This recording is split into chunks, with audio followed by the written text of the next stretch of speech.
Hello dear students, welcome to professor SP Goyal जाइएस classroom. प्यारे विद्यार्थियों, कल कुछ बच्चों ने बताया मुझे टेलीफोन के माध्यम से कि सर ये जो पिछला कोर्स था रिवीजन अप, जो हमारा मई में ख़त्म हो गया प्रीलिम से पहले, क्या उनको भी लेना पड़ेगा नया essentials, current affairs essentials? Yes, ये हमारा नया कोर्स है। ये नए सिरे से शुरू किया हमने और 1 मई से शुरू किया है। अब आप लेते हैं तो सारा पिछला मिलेगा आपको, रिवीजन अप का भी मिलेगा और जितने महीने का निकला है ये मई जून और जुलाई तक जितना भी है वो सारा आपको मिलेगा। तो इसलिए इमीडिएटली आप रजिस्टर कीजिए। जो बच्चे अब शुरू करेंगे ना जुलाई में, उनका एज रहेगा, उनका फरवरी तक तो करंट अफेयर, जनवरी फरवरी तक तो सारा याद हो जाएगा। और कुछ बच्चे तो ऐसे हैं जो जनवरी फरवरी में जो है 360 क्या है वो 360 पीटी मंथली मैगजीन वो शुरू करेंगे, उसमें से क्वेश्चन नहीं आएंगे। यूपीएससी के एग्जामिनर को पता है क्वेश्चन कैसे बनाना है। जैसे मैं रोजाना बनाता हूँ 10-15 क्वेश्चन, वैसे वो बनाएगा। मेरे क्वेश्चन भी वो हैं, ज्यादातर आपको आते नहीं है। और मान लिया आप ये कोर्स लेते, मेरे साथ करंट अफेयर नहीं करते, इसका मतलब आपके 50% क्वेश्चन तो क्वेश्चन बैंक में है ही नहीं आपके नोट्स में, और यूपीएससी क्वेश्चन बैंक में है। कितनी बड़ी गलती करोगे आप। मैं मान लिया मेरे 25-30 क्वेश्चन आ जाते हैं और कोर्स लेते तो फिर कैसे आएंगे? सबकी पीडीएफ मिलेगी, 5,000 क्वेश्चन मिलेंगे आपको, बहुत सारी चीजें, मॉक टेस्ट मिलेंगे हर सब्जेक्ट के, एनसीईआरटी के। इंडिया ईयर बुक के मॉक टेस्ट कोई नहीं बना के देता।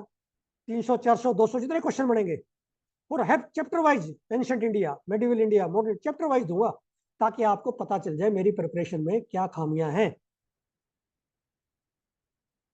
और मैंने एक चीज और देखी है, जब मैं मॉक टेस्ट मैंने डाले ना इसमें, या मॉडल आंसर डालता हूँ, कोई देखता ही नहीं। मुझे इसमें से 10 में से 7 नंबर आ रहे हो तो देखते नहीं आप। इसका मतलब जो है, आप जो है बड़ी बिल्डिंग को देख रहे हो, ये गलती मत करो। आपका कॉन्फिडेंस, आपकी अलर्टनेस इतनी होनी चाहिए कि आपको पता होना चाहिए कि मुझे यूपीएससी में क्या चाहिए। ये कोई जरूरी नहीं है कि ओल्ड राजेंद्र नगर में बड़ी इंस्टीट्यूट में वो मिलेगा। पिछली बार मेरे 25 से ज्यादा क्वेश्चन आ गए। मेरा किसी के साथ कंपटीशन नहीं है, मेरा मेरे बच्चों को मैंने 100% चाहता हूँ क्वालिफाई करें प्रीलिम में और मेन में रैंक लेके आए। ठीक है ना, ये मेरा टारगेट है। अब हम चलते हैं आज के हिंदू और इंडियन एक्सप्रेस की न्यूज पे। उससे पहले कल बच्चों ने कमेंट बॉक्स में डाला था कि वोल बेचिया सर दोबारा से करो।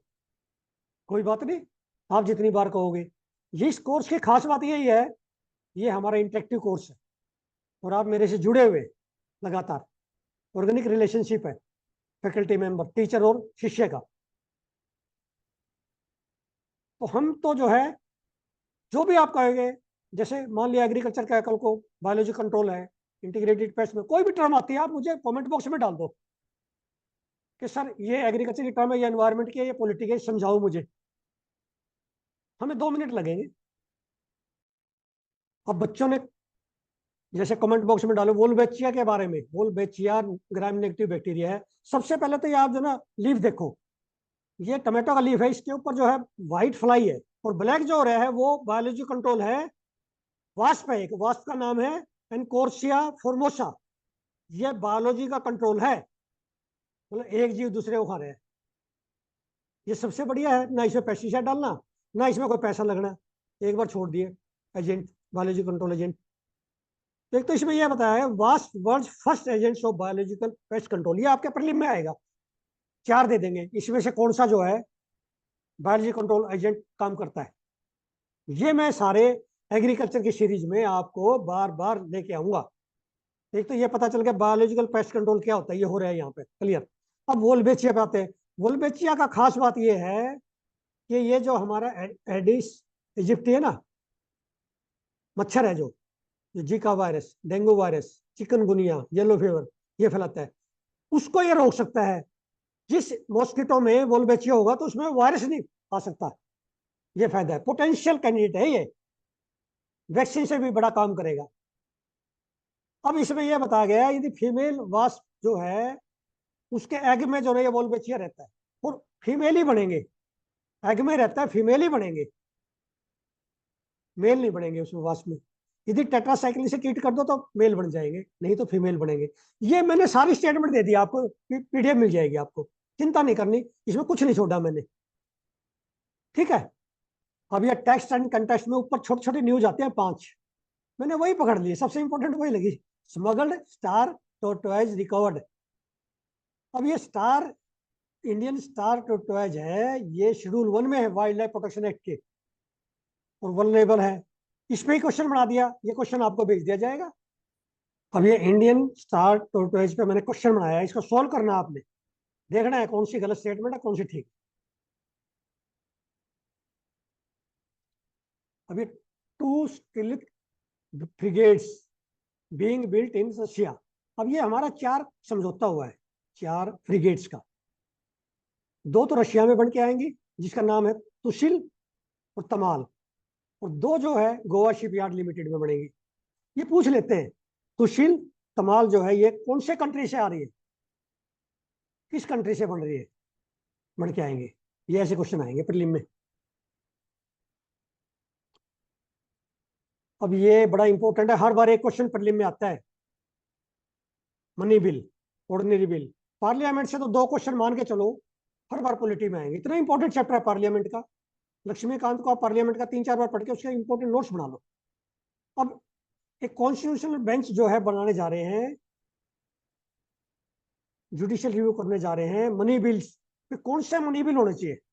अपोजिशन बार बार उठाती है, जैसे अमेंडमेंट किए थे prevention of money laundering act, ये मनी बिल में ट्रीट किया गया था। Then finance act 2017, Aadhaar act 2016, ये 3 तो हैं, और आपने देखने हैं कोई आते हैं तो। 3 एग्जाम्पल बड़े इंपॉर्टेंट है, क्या ये तीनों जो है इन्होंने मनी बिल में लिए सरकार ने, ठीक है ना। ऐसे पूछ लेते हैं प्रीलिम में, क्या ये जो है ऑर्डिनरी बिल में लिए हैं या मनी बिल में। मनी बिल की डेफिनेशन है, फिर देखिए, money bill is a financial legislation that contains provisions exclusively related to revenue, taxation, government expenditure and borrowing. क्या ये आएंगे, PMLA, finance act 2017, Aadhaar act 2016, ये गवर्नमेंट ने लिए। अब ये रिव्यू होगा, सुप्रीम कोर्ट के बेंच करेगा, इसलिए ये इंपॉर्टेंट है। पिछली बार आप देख रहे हैं 2024 में आर्टिकल 109 आ गया, आर्टिकल 110, आर्टिकल 109 में स्पेशल प्रोविजन है, 110 जो है मनी बिल से डिफाइन करता है। फिर इसी तरह जो है आपको स्टेट का भी याद रखना है, स्टेट का मनी बिल जो है कौन से आर्टिकल में है। ये सारे मैंने इस पे कई क्वेश्चन बना दिए। आपने इंपॉर्टेंट ये है कि लक्ष्मीकांत या डीडी बासु में से अच्छी तरह से पढ़ो पार्लियामेंट का ये। अब ये कांग्रेस ने सुप्रीम कोर्ट के डिसीजन का वेलकम किया है कि भाई मनी बिल को दोबारा से वो करने जा रहे हैं, ठीक है। इसमें लास्ट पैरा देखो आप, a money bill is a piece of legislation which can be introduced only in Lok Sabha and Rajya Sabha cannot amend or reject it. आपको पता है ये बात। The upper house can make recommendations which may or may not be accepted by the lower house. एक ये ध्यान रखना, money bill को सर्टिफाई कौन करता है, स्पीकर लोकसभा का, और प्रायर परमिशन चाहिए मनी बिल के लिए प्रेसिडेंट की। तो ये जो है क्यों कंट्रोवर्सी आई, क्योंकि कई बार सरकार ये सोचती है कि राज्यसभा में हमारी मेजोरिटी नहीं है तो वो बाईपास हो जाए, ऐसा इसीलिए किया जाता है ये। तो इसलिए अपोजिशन ये पॉइंट उठा रही है, ये क्लैरिटी होनी चाहिए सुप्रीम कोर्ट में कौन सा मनी बिल होगा कौन सा नहीं होगा, ठीक है ना। तो ये राज्यसभा को बाईपास करने के लिए ऐसा है, ये मनी बिल में रखा जाता है। अब ये वर्ल्ड्स रेयरेस्ट व्हेल, इसका नाम आपको पता होना चाहिए, इसको सिटेशियन भी कहते हैं व्हेल को, ये cetacean spade tooth whale world's rarest है ये, ठीक है। साइंस पेज पे लास्ट में डिजिटल कॉपी में आता है हिंदू में, साइंस पेज डिजिटल कॉपी, ठीक है ना, हार्ड कॉपी में नहीं मिलेगा आपको ये। इसरो का बहुत इंपॉर्टेंट है, साइंस पेज पे है। ISRO has a problem, many rockets but too few satellites to launch. पहले इसरो का जो प्रोग्राम था वो सप्लाई ड्रिवन था, रॉकेट और सैटेलाइट तो बना देते थे लेकिन ग्राहक बाद में ढूंढते थे क्लाइंट्स उसके, डिफरेंट कंट्री से या हमारे प्राइवेट सेक्टर। अब ये जो है डिमांड ड्रिवन कर दिया इन्होंने 2019-20 के बाद। अब इसमें यह बताया गया है इंडिया के पास 4 जो है लॉन्च व्हीकल हैं, SS small satellite launch vehicle, PSLV, GSLV और LVM-3। इनमें चारों में कोई ऐसा नहीं है जो कि 4 टन जो है वेट सैटेलाइट का हो, उसको जियो सिंक्रोनस ऑर्बिट में भेज दे। उसके लिए क्या है? उसके लिए 2 रॉकेट है। यूरोप का एरियन 5 है। क्या है? यूरोप का एरियन 5। दूसरा कहाँ का है? स्पेस एक्स का फाल्कोन 9, जो अभी 2-3 दिन पहले वापस बुलाया है इन्होंने, वापस ग्राउंड पर उतारा है। तो ये 2 है जो 4 टन से ज्यादा का सैटेलाइट, इसलिए हमें हायर करना पड़ता है। अब क्या करने जा रहा है इसरो? LVM-3 जो इसको जो है मॉडिफाई करने जा रहा है ताकि हमारा 4 टन से ज्यादा का हो जाए। और एक जो है इसमें लिखा हुआ है, ISRO will upgrade LVM-3 with a semi-cryogenic engine to boost its payload capacity to 6 tons to the geostationary transfer orbit, GTO में भेजने के लिए। समझ गए? फिर इसमें लिखा हुआ है कि इसरो का एक प्रोजेक्ट सूर्या है। प्रोजेक्ट सूर्या का ये है कि 10 टन का जो है सैटेलाइट भेजना, तो उसके लिए प्रोजेक्ट सूर्या है, GTO में भेजना है। तो ये आ जाता है प्रोजेक्ट सूर्या किसका है? तो ये इसरो का है। 10 टन तक करके करेंगे ये। इसमें सैटेलाइट का वजन जो 10 टन तक जो हो जाए तब कैसे लॉन्च कर दो। लॉन्च व्हीकल जो है ये मॉडिफाई करने जा रहे हैं LVM-3 को। अब हम चलते हैं इंडियन एक्सप्रेस में इकोनॉमी पेज पे। अब इसमें मुझे क्या मिला, ये जैसे हम पढ़ते हैं ना, इस तरह के पढ़ने चाहिए हमें। इकोनॉमी पेज जरूर पढ़ा करो आप। Economy page is very important. कई बार तो ये आता है ई एक्सप्लेन। अब इसमें मैंने ये पढ़ा इसमें कि हमारा जो गोल्ड है वो बैंक ऑफ इंग्लैंड और बैंक ऑफ इंटरनेशनल सेटलमेंट्स पे रखा है। अब हमने कम कर दिया वहां, क्योंकि वहां कॉस्ट ज्यादा पड़ती है रखने की। जो गोल्ड डिपॉजिट है बैंक ऑफ इंग्लैंड में है, बैंक फॉर इंटरनेशनल सेटलमेंट्स। अब क्या है, जहां तक मैं समझता हूँ, मान लिया को गवर्नमेंट सिक्योरिटी खरीदते हैं हम इंग्लैंड की, तो कुछ तो उनको चाहिए ना रखने के लिए। गोल्ड डिपॉजिट रुपए का तो मानेंगे नहीं वो। तो इस तरह के आर्टिकल को हमें आइडिया हो जाता है, जो प्रैक्टिकल जो एस्पेक्ट्स है ना, प्रैक्टिकल।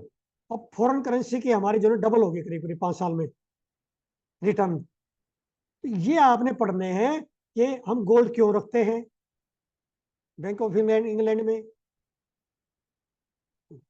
अब इस पे मैंने क्वेश्चन बना दिया। ये दोनों करेक्ट स्टेटमेंट दिया, मैं आपको पहले ही बता रहा हूँ, इसमें कंफ्यूजन होने के बाद, क्योंकि ये बड़ा मुश्किल क्वेश्चन होते हैं, ये बहुत डिफिकल्ट है और पढ़ने के बाद बहुत आसान हो जाएंगे। इसलिए आपसे एक भी क्वेश्चन इकोनॉमी का अटेम्प्ट नहीं होता। और मैं आपको बताता हूँ, जो बच्चे न्यूज़पेपर में से इकोनॉमिक्स नहीं करते ना, उनके 50% भी ठीक नहीं होंगे। कोई कोई क्वेश्चन ठीक होगा मुश्किल से, स्टेटिक तो देते नहीं वो। अब इफेक्टिव फेडरल फंड्स रेट क्या है? ये यूएस का है। Is the interest rate set up by federal open market committee for banks to borrow money from each other. इसमें से निकाला, इस न्यूज में से मैंने। US federal reserve set up an upper and lower limit for EFFR। ये हमने सुना ही नहीं, मैंने भी नहीं सुना था, आपने भी नहीं सुना। भाई ज्यादातर क्वेश्चन हम रोजाना वो लेके आते हैं जो आपको भी नहीं आते, मुझे भी नहीं आते, और एग्जामिनर को बहुत सारे नहीं आते। आई टेल यू, मैं अपने 42 साल के तजर्बे से एज प्रोफेसर बता रहा हूँ। एग्जामिनर भी इस तरह का नजर आता है ना, जब EFFR, वो समझ जाएगा ये बच्चों को नहीं आता, इमीडिएटली डाल देगा। वो टेंडेंसी है यूपीएससी की, जो आपको नहीं आता वही डालने। इसीलिए तो आप 50% अटेम्प्ट नहीं होते आपसे। अब होंगे आपसे। अब आपका मैंने जो है डिटर्मिनेशन मेरा ये है, जो बच्चे मेरे कोर्स में एनरोल करेंगे, मेरे साथ जुड़ेंगे, पिछली सारी वीडियो देखेंगे, उनके 110 प्लस आने चाहिए। थोड़ी सी मेहनत कर लो स्टैटिक में, मेरे मॉक टेस्ट भी करना। और मैं अब ये एक्सप्लेन्ड पेज पे बड़ा important rules for civil servants क्यों आया, ये आप सभी को पता है। पूजा खेड़कर, इन्होंने जो है अपने सर्टिफिकेट जो है गलत दिए हैं। इनके कैंडिडेचर जो है वो गलत है। अभी जो है सिंगल मेंबर कमेटी बैठी है, डिपार्टमेंट ऑफ पर्सनल ट्रेनिंग, वो करता है इंक्वायरी। लेकिन प्राइमा फेसिए जो है ये है कि कई जगह जो है ये इन्होंने मिसमैच कर रही है इनकी इंफॉर्मेशन। अब आपको ये इससे सबक लेना चाहिए कि जब भी आप एप्लीकेशन फॉर्म भरते हो यूपीएससी का, कभी भी रॉन्ग इन्फॉर्मेशन मत भरो। भाई आपने शुरू में ही जो ना हेराफेरी कर रहे हो, आप डिसऑनेस्टी से चल रहे हो, फिर एथिक्स पेपर का फायदा क्या है, GS4 का। फिर आप क्या जो है DM मजिस्ट्रेट, डिस्ट्रिक्ट मजिस्ट्रेट, और क्या न्याय करोगे गरीब आदमियों के साथ। तो अपना फार्म जो है ये ऑनेस्टी से भरो, क्योंकि वो आप इंटरव्यू में पकड़ लेंगे, पर्सनली टेस्ट में, यदि आप ये बाई चांस कोई जो है बिरला कैंडिडेट, बिरला है जो यूपीएससी में से निकल जाता है, लेकिन हमें जो है सेल्फ जो है अपनी असेसमेंट करनी चाहिए, किस पोस्ट पे हम डीएम पे बैठने जा रहे हैं, क्या हम उसके लायक हैं। अब इसके अंदर क्या है कि कई कंडक्ट रूल्स का आपको, जैसे all India service conduct rules 1968, IAS probation rules 1950, ये मेन का क्वेश्चन है। क्यों है? क्योंकि इस समय पेपर बनने के लिए गए हुए हैं यूपीएससी के मेन के 2024 के, और ये केस चल रहा है और ये आपसे रिलेटेड है, ठीक है ना। एआरसी की रिपोर्ट में भी इस तरह के मिलेंगे आपको सारी चीजें ये। तो कई बार क्या है, इकोनॉमिक वीकर सेक्शन है, जैसे मैं आपको एक प्रैक्टिकल बात बताता हूँ, जो सर्विस में है जिनके पेरेंट्स, उनका तो क्लियर है, दूसरे लोग कई बार उनका चैलेंज हो जाता है। इसलिए आप बड़ी ईमानदारी से चलो, अभी से पूरी लाइफ है आपकी, 35-36 साल की नौकरी बैठती है इसमें। अब ये जो है, ये पैरा देखो, rules on integrity of service, एक तो आपको ये पता होना चाहिए इंटीग्रिटी की डेफिनेशन, ये आपका एथिक्स में आएगा 15 नंबर का 2024 में। Rules on integrity of service, पहले तो रूल्स को तो आपको पता चल गया, उसके बाद ये देखो rule 4(1) is more specific about what is unbecoming, एक IAS officer unbecoming of IAS officer जो डिजर्व नहीं करता। It state that officer must not use their position और influence to secure employment for any member of his family with any private undertaking और NGO. ये आपके उसमें काम आएंगे जब केस स्टडी आएंगे, ये लाइन लिखोगे उसमें। आगे देखिए, बड़ा इंपॉर्टेंट है।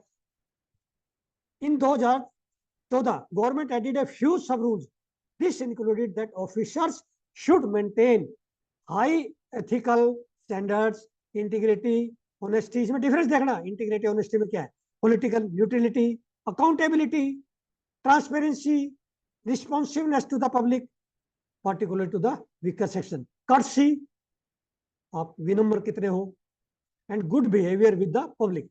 ये पैरे आप जो है क्रैम कर लो, ये लिखने पड़ेंगे आपको पेपर 4 में, और इस आर्टिकल को संभाल के रखना, या मुझे बता देना आपसे गुम हो जाए तो मैं आपको भेज दूंगा। ये आर्टिकल इतना इंपॉर्टेंट है, ये आपके पर्सनैलिटी टेस्ट में काम आएगा, फिर इतना इंपॉर्टेंट आर्टिकल है, हमेशा लाइफ में काम आएगा। और ये आपको वहां भी पढ़ाते हैं, मसूरी में पढ़ाते हैं ये चीजें सारी। तो ये आर्टिकल आप 4-5 बार पढ़ो, इसके नोट्स बना लो, ये काम आएगा, ये आपका पेपर का क्वेश्चन है।